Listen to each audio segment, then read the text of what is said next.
I think I've lived on 3 or 4 hours of sleep since I was 20 years old.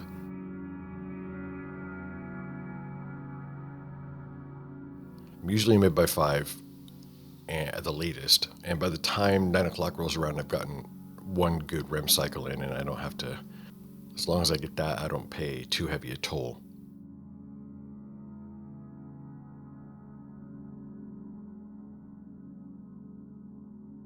No matter how early I wake up, it's hard to remember where or who I am before about 10 o'clock, 10:30. So my routine is very ritualistic. It's nearly automatic, almost all muscle memory. I used to wear contact lenses, but when the system disagreed with the amount of time and focus it took to poke the things into my eyes, we decided on glasses. Step 2 is paramount to self-awareness for me. It's a button. That simple. But I have been known to stop a perfectly good shower 30 seconds in if I've neglected to press it. Once that's done, I can kind of slog my way through till 10 o'clock.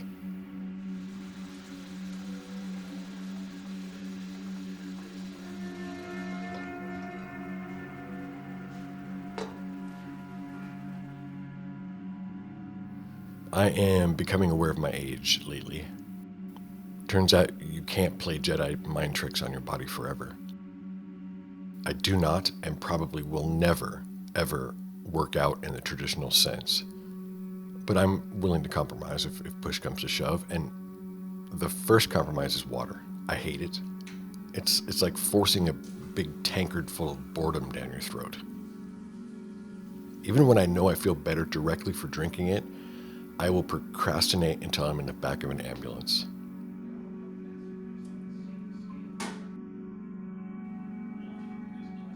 I'll usually take a few minutes to pick up after last night's creative storm.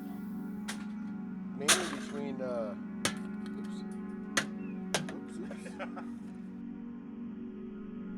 I do make my bed, but it is for strategic reasons.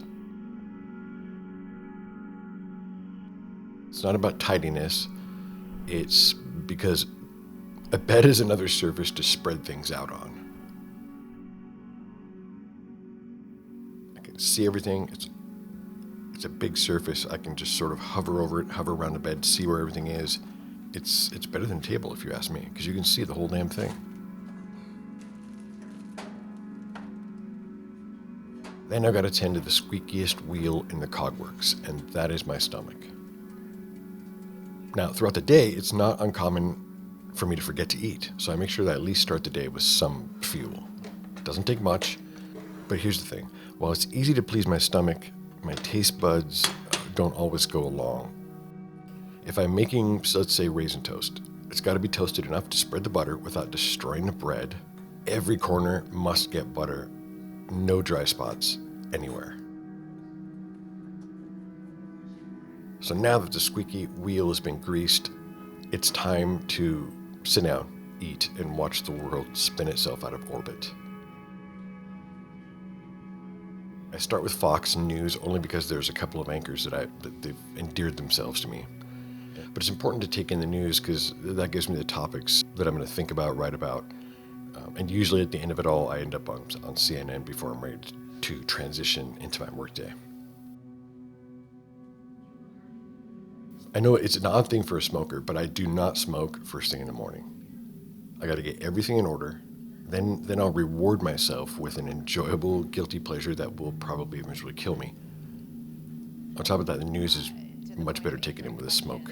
I can growl at the television. So by the time it's around 10 o'clock, I'm ready to change the elements around me into something of a working environment. But first I need to go somewhere, and I will take you with me tomorrow. So hit the like button, subscribe if you haven't, because there's another 20 days of this. See you tomorrow, Outsiders.